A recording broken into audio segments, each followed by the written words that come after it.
Good morning. How are we doing today? My name is James Sweeney, aka SplitSuit. Welcome back to another video. And today we're going to run through the hitting versus missing rivers section of the Postflop workbook. We're going to run through page 119 together, show you how to do these exercises, what you could be getting from them, and without further ado, let's jump right into it. Alright, so functionally these exercises are very similar to some of the ones we've done in the past. The only real difference is that some of the categories are a little bit different, and that's just simply a function of the way that we think about people's continuance on the river can be very different than the way we think they're going to continue on previous streets, right? We don't have to worry about draws continuing on the river because, well, that'd be a very, very silly thing for people to do. So starting with the prompt, 5-10 cash game, you open to 30, only they call, they continue calling your 35 flop c-bet and your $80 turn barrel. And at this point, you think they have this range of hands, and let's just start plugging everything into Flopzilla. So we'll start with our hands, so Queen of Spades, Jack of Spades. Let's start with a static board. So the 9 of Hearts, 7 of Hearts, and 4 of Spades, 5 of Clubs. Perfect. And make sure to take your time with this.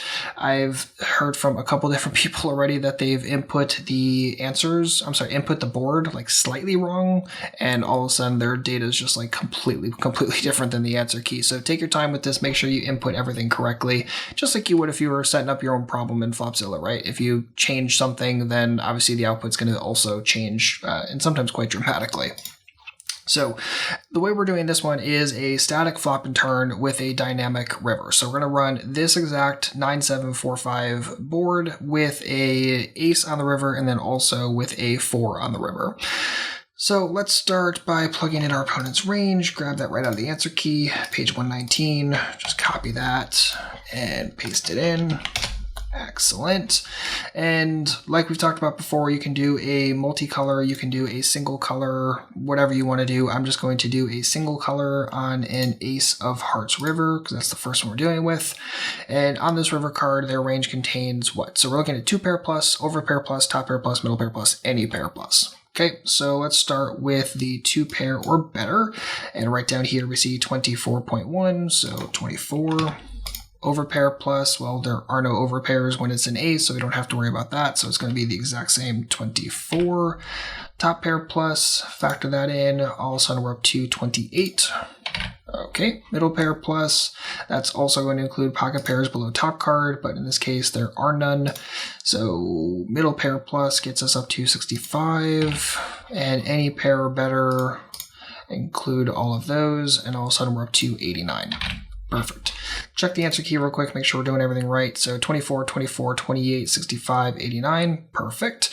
And then we're going to do this exact same thing, but we're going to do it on the 4 instead. So we're going to replace the Ace of Hearts on the river and replace that with the 4 of Clubs like we're doing here.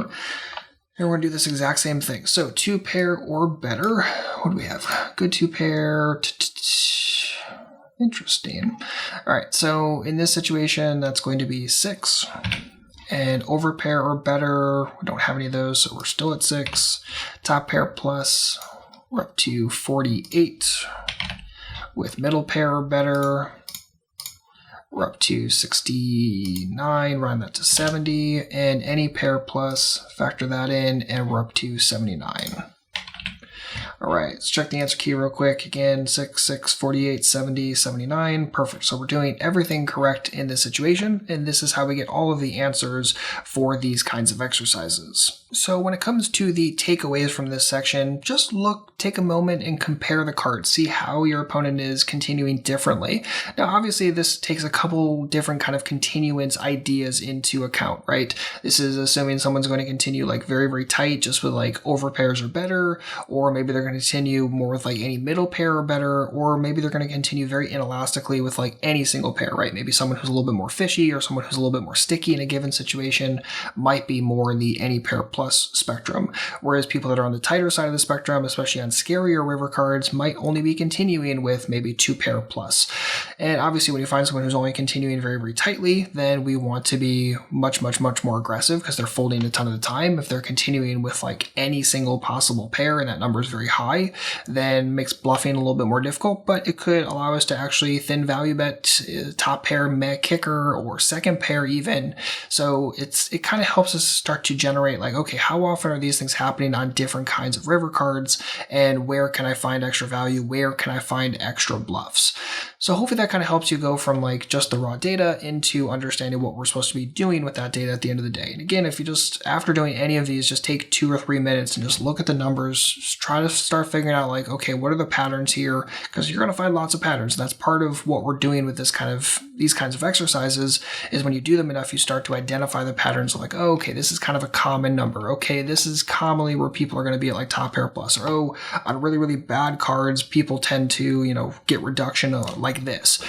It will help you start seeing those things. I don't want to like spoil it right now by giving you some of those numbers. I want you to work through some of this and start seeing them yourself, because that's going to be infinitely more powerful. It'll still stick deeply in your brain, and you're going to be using this stuff for the rest of your poker career. So it's very, very important that you identify it and you can start seeing these things on your own.